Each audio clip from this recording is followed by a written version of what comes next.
Hey guys, it's Raspberry Jam Gaming here, and today we're going to be doing the Silver Age of the Archie Sonic universe. This takes place in an alternate timeline. It's actually the Dark Mobius, so we're going to be covering the entire story arc. If you want to check out the backstory of how Dark Mobius became dark, or how Enerjack became the way he is, go check out the Dark Mobius Hidden Lore made by H Squid Reviews. He did a great video and I suggest you go check it out right now. We're going to be covering the following issues: Archie Sonic Universe 25, Archie Sonic Universe issue 26, Archie Sonic Universe issue 27, Archie Sonic Universe 28. This video is going to be absolutely massive, but if you guys can like and subscribe, that will mean the world to me. Either way, let's get right into the video, my jammers.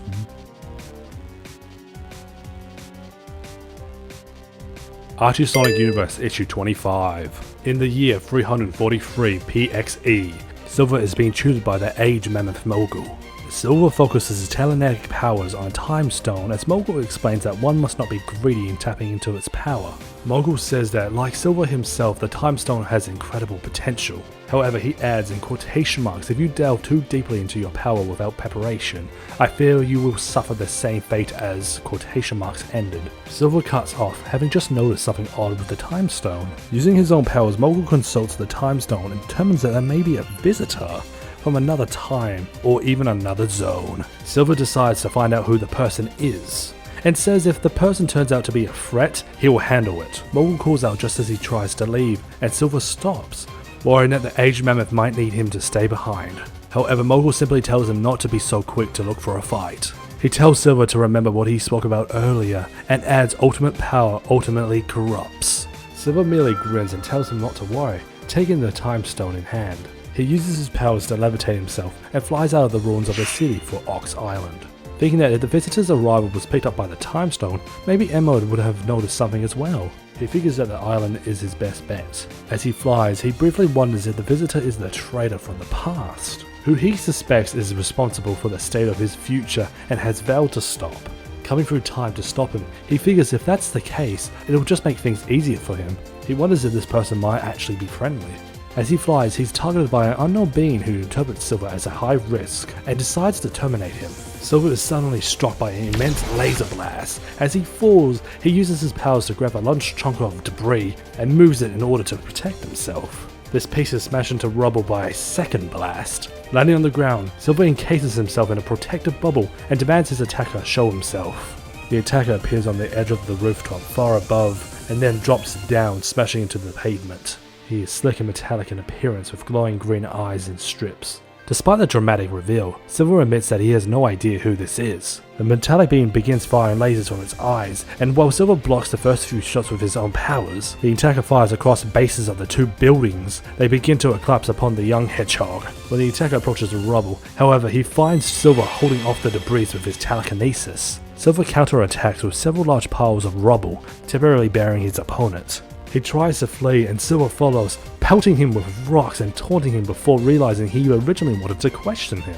He chases the being down an alleyway, offering a truce. However, he soon finds himself at a dead end and with no one else in sight. Silver is ambiguous as the metallic being attempts to ambush the hedgehog from behind, but he's suddenly struck by a bolt of magical lightning.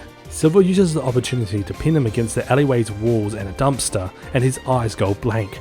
Silver taunts his opponent for thinking that he could sneak up on him. An elderly voice interjects, "He did, you twerp." Silver's rescuer turns out to be the old guardian Emerald, who tells Silver that he was lucky that he was able to help. Silver says that he appreciates it, but Emerald jabs him in the gut with his cane, angry with Silver for tearing up what remained of the city. Silver tries to explain that it wasn't his fault, and Emerald overrides him, complaining that if Silver and his friends want a roughhouse, he should keep them in line. All this ranting exhausts the old man, and after panting for a moment, he demands Silver to explain himself. Growing impatient, Silver eventually manages to explain the situation, that his master had sensed the arrival of someone from another zonal time, and that Silver was here investigating before being attacked by this shiny fellow, as Emerald puts it. The old kid doesn't know who this being is, but says that for some reason it reminds him of his father. Silver wonders why anyone would travel to another world just to pick a fight, and Emerald says that he wouldn't understand, he's too kind-hearted. Emerald begins to recount the stories about his mother, saying that even she didn't have it as bad as his grandfather. An exasperated Silver tries to keep them on topic, pointing out that this being was able to jump from the top of the building with no problem, as well as shoot lasers out of its eyes. Emmerd is dismissive, saying laser eyes were overdone when he was young. Amongst all of this, neither notices the being stirring. Reactivating new orders display upon its eyes, data acquired, threat assessed, return and report. It suddenly punches the entire dumpster towards the two. Silver stops it and saves Emmerd from injury with his powers. The metallic being then claps its hands together and opens them to reveal a large circular portal. As it steps through to escape, Emmerd tells Silver to keep it from closing. Silver manages to keep it open with his telekinesis. Emmerd tells him to give chase, saying that if he has the time zone, he should be able to return home easily. Silver is surprised that Emmerd wants him to go into the unknown portal, but Emmerd insists that Silver is the only one who can do anything should there be trouble ahead. He reminds him to use his head and not just for making all that glowing nonsense. Silver dismisses this as sounding like his master, insisting that he will be fine. With that, he jumps through the portal. Traveling through the portal, Silver reflects on how terrible it feels, thinking it's similar to a super warp ring he's used before but twisted. Before taking in his surroundings, he's in a dark city full of broken windows and collapsed structures, which is similar to his actual future. The street lamps are lit and there are cars with headlights on, but one is overturned and on fire and many are damaged. Silver thinks that the city looks similar to a portal on Ox Island, but dark. Passing a car stuck deep in a crater, he admits he never thought he would see a world worse off than his own. As he wonders who could be responsible, he comes across a foot of a massive towering statue depicting a figure holding an island and a planet in each hand. Silver suddenly notices that he's not alone and turns. He spots the green stripped metallic being from before. Silver asks if he could get some answers now, and then notices the other metallic beings in the air. One glowing orange and the other yellow. He bravely insists that he can take them all three of them down. A purple themed being drops down and is soon joined by a red and a blue one. Silver's bravado begins to falter as he's surrounded. Trying to maintain his composure, Silver admits that they got him, and it's only fair that they could outnumber him as he defeated the one from his world. Nervously, he tries to insist they are no match for him, and that they could just spare themselves and agree to handle things peacefully. As they approach, the eyes of the metallic beings begin to glow. Silver barely manages to escape into the air as all six fire laser blasts where he once stood. He attempts to block further shots in the air, muttering that it was easy for Emmerd and McGold to tell him not to be going looking for a fight. He is then struck by two beams in the air and attacked by a third as he hits the ground. Struggling to get on his feet, he's nearly crushed as the red being attempts to drop a car upon him. Meanwhile, all these events are being displayed upon a hologram-like screen projected from the floor. A figure excuses himself from his guest, saying that it seems the rebels are causing some problems again. However, he's pleasantly surprised when he sees Silver fighting off the beings on screen. He's particularly curious about this child's incredible powers. He approaches his old friend Constable Remington, who's chained to a wall, and tells him he'll have to cut things short. Something far more interesting is happening in the city. Weak and groggy, Remington says that she will stop him. The being pulls out a glowing spear from the constable's body, reminding him of something that he should already know. Nothing can stop him. With that, Remington joins a group of unconscious blanked-eyed prisoners upon the wall as Enerjack holds the glowing orb in his palm and grins. Archie Sonic Universe issue 26. Stuck in a strange alternative reality, Silver the Hedgehog finds himself cornered by 6 aggressive prelates. Despite his efforts to use telekinesis to protect himself using ripped up chunks of concrete, prelates press them closer against Silver, attempting to crush him. From within his lair, Enerjack watches, intrigued. He wonders if Silver followed one of his prelates from elsewhere, and as Silver begins to succumb, thinks that he may have been too optimistic about the visitor's abilities. However, with a burst of energy, Silver forces the prelates back and frees himself, impressing Enerjack. Silver attempts to flee, needing time to figure out what to do. He lifts himself into the air, only to be struck down by 3 of the prelates. He manages to recover in time, narrowly avoiding falling into the hands of the other 3. He barely succeeds in landing behind an overturned car. Overwhelmed, he desperately tries to come up with a course of action. 3 airborne prelates approach Silver, but before he can react, all 3 are consumed by explosions. Silver peerages out from behind the car and notices the other 3 prelates that have turned their attention towards the new targets. One deflects the green pellet's laser fire with robotic arms, while another crushes the red pellet into the road with a single massive punch. The first, a female fox turns the laser fire onto the green pellet. Silver watches as it explodes, leaving nothing but a green floating orb. Two others corner the purple prelate. They catch it in a cross of blades. Again, a glowing orb is all that remains. Another pair walk by Silver. One thinks they should double check that 3 of the prelates have indeed been taken out, while her companion insists that he never misses. He soon proved correct as the yellow, orange and blue cores are shown to be all that remains of the airborne prelates. He wonders what they were after, and the female suddenly spots Silver by the car. She wonders if he's okay, while her friend calls to their boss, saying that they've found a survivor. Silver finds himself facing his rescuers, a group of freedom fighters consisting of Dagger Walrus, Payback Fox, Blockbuster Polar Bear, Catless Devaju, Demo Duck, Scarlet Robot, and their leader Larasu, who Silver believes he recognizes, much to the shock of the others. The Echidna suddenly draws her sword and points it at the young hedgehog. "Don't you dare call me that," she snarls. However, before she can do anything else, Blockbuster puts her hand on her shoulder and points out that Silver must know her. They won't find out why if he's dead. She begrudgingly backs down, but demands to know Silver why he knows this. He apologizes, recognizing his error, and explaining that he met an alternate version of her.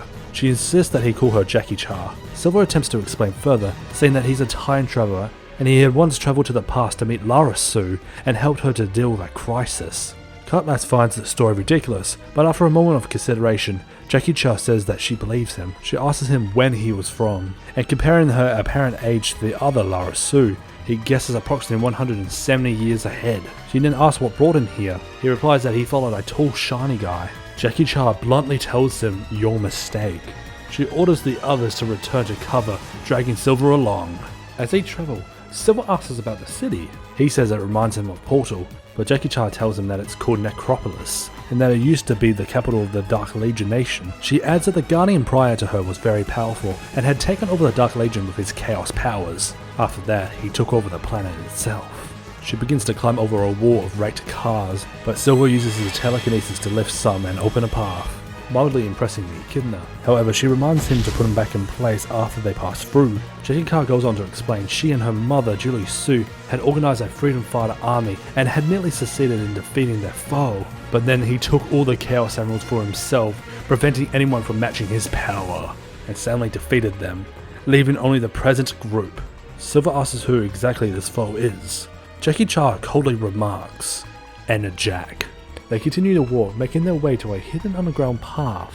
Silver asks what happened to Sonic the Hedgehog, and Jackie Char replies that he was turned into a core, like everyone else. She explains that a core is something along the lines of a concentrated life force, referring to the glowing orbs that were left behind when they destroyed the prelates. She says that Enerjack rips the cores from the bodies of his victims and uses them to create prelates to serve him. Silver is disgusted. Jackie Char adds that it's hard to fight their friends this way, and that Enerjack simply reuses the cores if they're defeated. They arrive in a secret base of sorts decorated with sparse old furniture. Silver says that he has one more question. Why was Jackie Char so quick to know that he was a time traveler? Jackie Char explained that when she was younger, she herself traveled back in time to attempt to change the future. However, she adds that she didn't have her facts straight. Not only did she not end up where she was supposed to be, she failed to change anything in her future. Silver, thinking of his own actions, mutters that's an understandable mistake. Trying to change the subject, Silver wonders if Jackie Char had as a plan to stop Enerjack. Eager, she shows her blade, the Sword of Acorns. Silver is dubious that Enerjack can be poked with a sword, but Jackie Char explains that it's magical. She hopes to ambush Enerjack and use the sword to drain away all his power. Dagger adds that with that power, they should be able to return the cores to the Mobians. She explains that her original name is a sore spot for her, as it reminds her of her own father. Picking up on that, Silver begins to ask about Enerjack. If he's the previous Guardian as Jackie Char said, wouldn't that make him... Suddenly, a voice rings out, charting Silver for not using his powerful mental abilities for an actual thought. Jackie Char realizes that Enerjack's found their base. Their ceiling begins to crumble. Atop of a building, Enerjack says that he's always known where the freedom fighters were. Using his chaos powers, he begins to lift the entire building to expose the underground base. Silver tells everyone to link hands, hoping to fly them all to safety with his telekinesis. At Jackie Char's demand, Demo clears a path using a bomb. Lifting into the air, they are all suddenly encased in chaos energy. Enerjack tells the freedom fighters that they've been amusing, but now Silver's arrival had made them pointless. Pulling out the Sword of Acorns, Jackie Char struggles to break free of Enerjack's grasp. Enraged, she insists they will keep fighting. but Enerjack is not impressed. However, with his own burst of power, Silver retakes control and gently sets everyone down on the street level. He tells that Enerjack is outnumbered. Enerjack merely replies that GUN once had him outnumbered by hundreds, and now their fleets are underwater. Still amused and intrigued by Silver's power, Enerjack offers a fair fight and summons glowing orbs. Silver wonders what's going on, and Jackie Chan tells him that Enerjack is using the cores to create more prelates, again forcing their friends to fight them. The 6 prelates from earlier materialize before them. They quickly attack the group. However, Enerjack calls out to Jackie Chan, telling her that he's been saving a core for a special occasion. With a blast of pink light, a 7th prelate appears. Jackie Chan is absolutely livid that Enerjack would turn even her into a core. Silver doesn't understand, and Jackie Chan tells him that this prelate is none other than her mother. Silver doesn't know what to do. Jackie Chan holds off the new prelate and tells him to help the others. The hedgehog uses his powers to snag a large chunk of concrete, but seeing the others fighting, he doesn't know where to begin. He starts to get flustered before he remembers Emerald's advice to use his head. Rather than try to stop several prelates at once, he goes for the source and hurls his chunk of debris at their controller, Enerjack. Enerjack notices the object flying towards him and destroys it with a powerful punch. However, Silver uses the movement to snag Enerjack with his telekinesis. He's initially elated, but Enerjack breaks free with ease, telling him that the maneuver was clever but childish and pointless. He throws Silver down to the ground as the freedom fighters struggle against the prelates. Enerjack gloats to Silver that he's arrived just in time to witness his ultimate victory. Archie Sonic Universe issue 27. In a dark future reality, Silver the Hedgehog finds himself facing Dark Enerjack.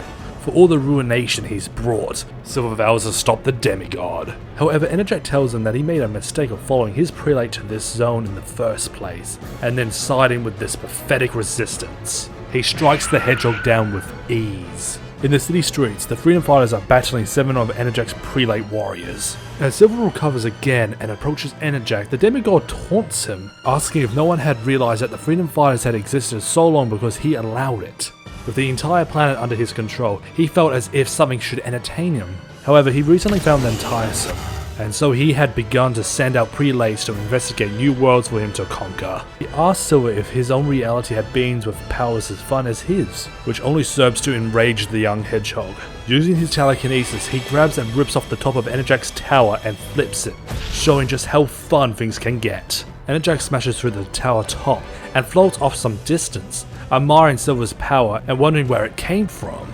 Meanwhile, Jackie Chan faces down prelate JS, made from the core of her own mother. She says that Enerjack likely thought that forcing her to fight her mother would throw her off, but really, she's thankful. It just means that they've been reunited.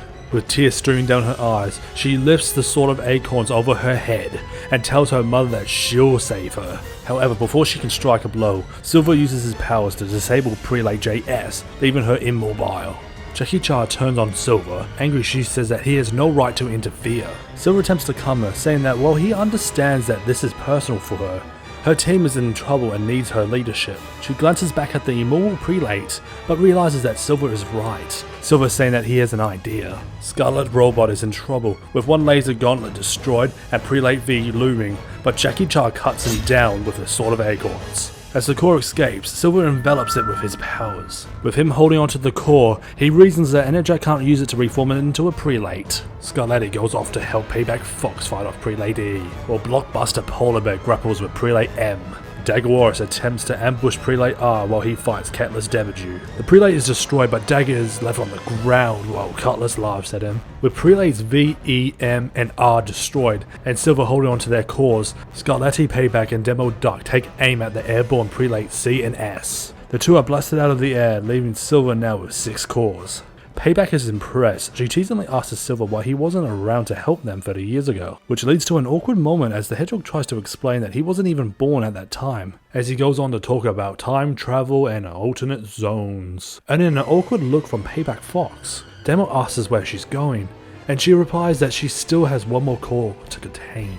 As she approaches the frozen Prelate JS with the sword of acorns, Enerjack looks down at her from above. He muses that she's become such a brave young woman and seems to regret her resistance. Soon, Silver has added the last core to the others. He pauses and says this must be really hard for Jackie Chan, but she says it only means they are one step closer to saving them. Dagger slowly admits that he wonders if they should even bother. Restoring the cores would only mean bringing back Enerjag's victims back into a ruined world. Silver is angry that he could even think of such a thing. Dagger says that he only meant the world as it is just a mess. Silver retaliates, saying that his world is a mess as well, but there's no reason to stop fighting. He heatedly adds that they are all lucky since they know the source of the ruinization of their world and have a plan to fix it, whereas he has no idea what went wrong in the world's past, and has nothing to work with beyond a vague report of a traitor from centuries ago. Regardless, he's still trying his best to fix things. He tells Dagger not to dare to waste a chance to make things better for the world or Enerjag's victims. Dagger backs down, saying that Silver has made a point. Blockbuster draws their attention back to Enerjag. The demigod has merely been watching them this entire time. Looking tired, Jackie Chan says that sometimes Enerjag just broods and leaves them alone. She suggests they retreat before he changes his mind, but is cut off by the sound of applause. Enerjag lands before them, seemingly pleased by all the drama and violence. He says they haven't been this entertaining in years. Silver, seeing this challenge, tells Enerjag that he must be unhappy since his cores were taken away. But Jackie Chan looks panicked. She tells Silver not to egg him on, because Enerjag had acted similarly in the past, right before shaking the entire continent of Downdra. Silver doesn't quite understand, but Jackie Chan orders them to scatter. Enerjag becomes aglow with chaos energy. He tells Jackie Chan not to spoil things for Silver, as he's something to be experienced. Before anyone can escape, Enerjag charges through the group, tossing them aside. When he comes to a stop, he has not only taken all the cores back from Silver, he happily tells Silver that not only did he recover the cores, he's adding this to his collection. Demo becomes enraged. Gripping a bomb, he charges at Enerjag, despite objections from his teammates. Charletti herself tells Demo to run away, but he doesn't listen. Enerjag corrects himself. Now he will have 2 new cores. As the rest of the freedom fighters duck into an alleyway, they hear the sound of an explosion, followed by Enerjag's laughter. Jackie Chan wants to focus on escaping, but Silver thinks they should have a chance at fighting back. Enerjag bursts into the alleyway, throwing them all back with his power. Silver turns to confront him, but Enerjag slams him into the pavement with chaos power, trapping him. He tells the disorientated hedgehog that he will deal with him later. Silver struggles to come to his senses. Meanwhile, Enerjag shatters Cutlass's sword with ease, adding his cores to those of Charlotte and Demo. Dagger confronts him, blades drawn, but he too falls. Payback attempts to shoot at Enerjag from a distance, but to no avail. As Silver tries to regain focus, Blockbuster informs Jackie Chan that Payback has fallen, and now he's the only one left to protect her. With a smirk, she replies that she's the Guardian, and it's her job to protect. They vow then to protect each other, and move in for a final attempt. Enerjag blasts them back with ease. Landing among the rubble, Jackie Chan groggily asks if Blockbuster's okay, but Enerjag smugly replies that he's his, showing the 6 cores that are all that remained of her team. Meanwhile, Silver still attempts to focus, desperately trying to think about what Emmett and his master would tell him to do. Enerjag picks up Jackie Chan from the rubble, telling her that she's about to become the lucky number 7. Disgusted, she sarcastically congratulates him for his ability to count. He tells her that her rebellion used to make him sad, that he once hoped to use his power to unite the split Echidna factions and create a dynasty with her mother and herself. He points out that she had even once gone back in time thinking that she had to save his life. With tears in her eyes, she bitterly replies that she had gone to the wrong timeline and now wished that he had been killed. Enerjag says that her potential has been wasted, and then wonders why she's smiling. Grinning, she replies that it's nothing, as a burst of teal energy erupts from behind them. With a tremendous burst of energy, Silver frees himself and rises into the air. Rubble swirls around him, and he forms it into a massive fist. Enerjag, delighted by the promise of a challenge, drops Jackie Chan and eagerly turns to face Silver. The hedgehog makes a swinging motion, bringing down the giant rock fist, but Enerjag smashes through it with ease.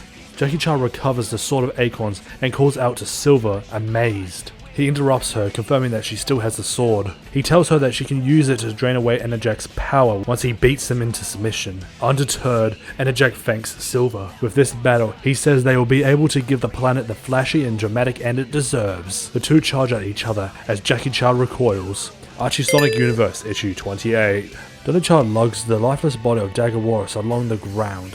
Muttering how despite rationed food supplies, he still weighs too much. She carefully lays him alongside the other fallen freedom fighters who had their cores stolen from them. Looking over her allies, she apologizes to them and says that they have really given everything to their cause. She then promises that she will restore them, as she still has the Sword of Acorns and a very powerful ally. Above, an angry Silver Hedgehog confronts Enerjag, who seems enthralled by the challenge. Silver again, who vows to stop the demigod, his rage fueling his power. He telekinetically hurls crumbling buildings at Enerjack, who smashes through them with ease. When Enerjack attempts to counterattack, Silver uses his powers to grab him and hurl him straight into the face of his own statue, which crumbles. Silver laughs mockingly, and Jack is thrown into the air beyond the island and decides to retaliate, and shows the superiority of his chaos powers. By suddenly raising the entire island several meters, Silver is thrown to the pavement. Enerjack reappears before Silver the Hedgehog, who is shocked and struggles to recover.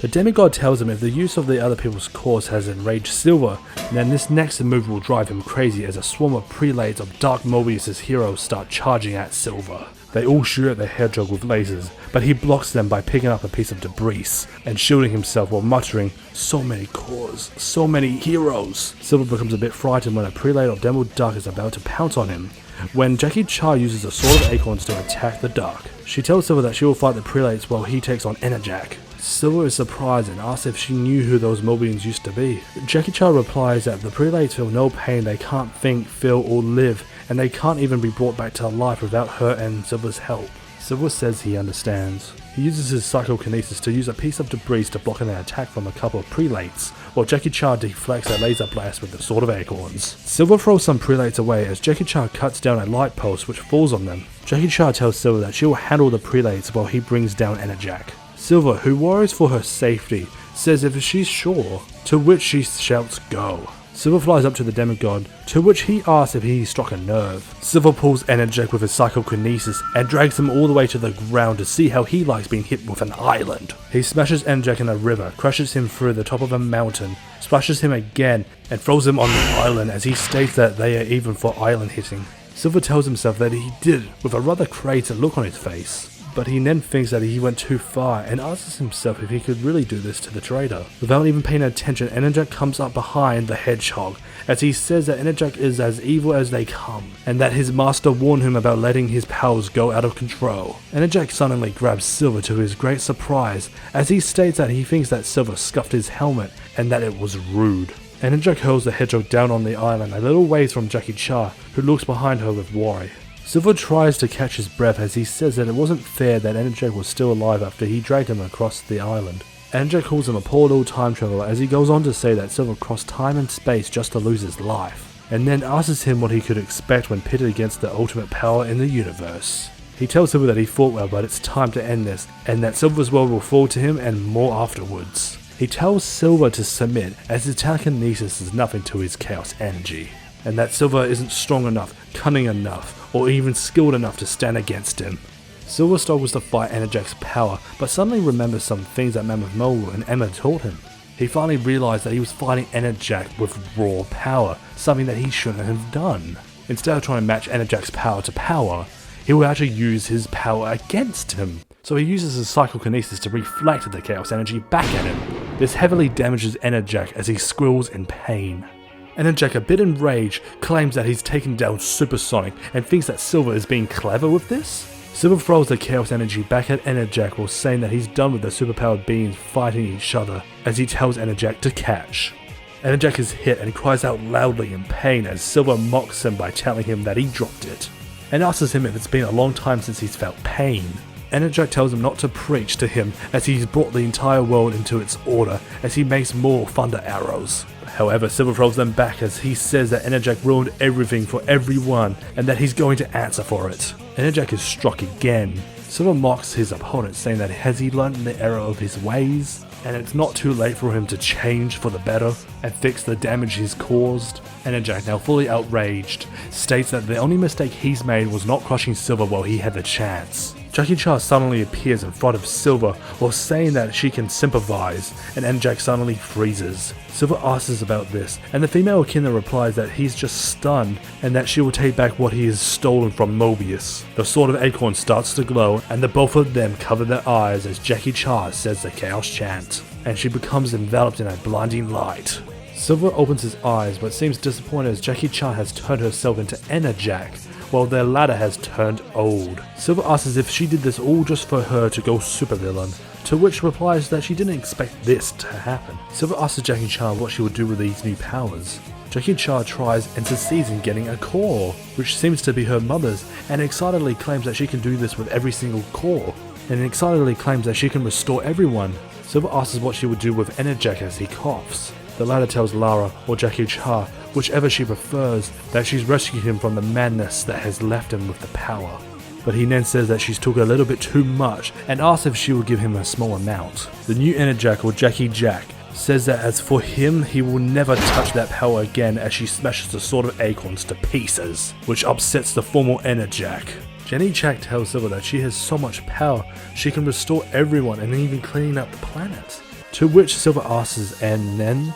And Jackie Jack replies that she will return the Chaos Emeralds, rebuild, and that she won't waste this chance to make things right, and gives her word as a guardian. Silver gives her the thumbs up and says that he will keep her to that, and that he knows where she lives. Jackie Jack recalls Silver saying that his world was in ruins and offers to help, but Silver says that while he's thought about it, she has her own world to save, and he doesn't even know how this world became what it is. Jenny Jack says that's fair enough, and she won't be Enerjack for much longer, and thanks Silver. The letter says it was his pleasure and brings out the Time Stone. Jenny Jack says that maybe she'll even restore her father, and Silver gives her a good luck with her world, and Jenny Jack returns it as Silver disappears in a flash of light. Back on Ox Island, Silver is just leaving through the warp ring, and Emerald gives him a good luck, and that he wishes that he can go with him. He then walks out of the alleyway as he tells himself to take it easy, and Silver has been on adventures before. He then says Silver is quite powerful and skilled, but then says that Silver only has some skill. Silver suddenly appears as he says that he never thought he would be happy to see this place again. Emmett is so surprised that he falls over with his wide eyes, and says something like, "What? Silver asks the Echidna if he remembers him, to which he replies he does, and that Silver just left a second ago. Silver is confused, but quickly discards the thought as he asks the Guardian if he's free tomorrow. Emerald says that he is, but then asks why, to which Silver answers that he wants Emerald to teach him more, and that there is still a lot to learn, and there's a lot of worlds that need his help. Elsewhere, Sonic and Zector are riding on some vehicle of sort, when Sonic's communicator starts beeping, and Zector asks Sonic if it's another zone breach, to which the latter replies it's more than just a breach, and it's coming from the Prime Zone. Zector then asks why they're transporting prisoners if they should be out investigating. Sonic replies that a certain group they just got could cause some major problems, even in jail. Sonic says that they'll just check out the Prime Zone after he warns the warden. A figure watches as the two zone cops fly over, and the figure is revealed to be Scourge, as Sonic says that things could get ugly in here. And that is it, guys. Thank you so much for watching this long video. Sorry if there's a lot of cuts in the voices. That actually wasn't my fault. It's actually the wiki's fault, because I tried to think of something on the spot while reading this out. I've memorized most of this. Let me tell you, these videos aren't easy to make. Sometimes the spelling is just really bad. I have to make up something just to make up for what the mistake was. So that is it, guys. Either way, make sure you like, subscribe, and do all that good stuff, because I put a lot of effort in this video, and the editing process is going to be hefty. Either way, guys, thank you so much for watching. I hope you enjoyed this video, and I'll see you later, my jammers. Bye-bye.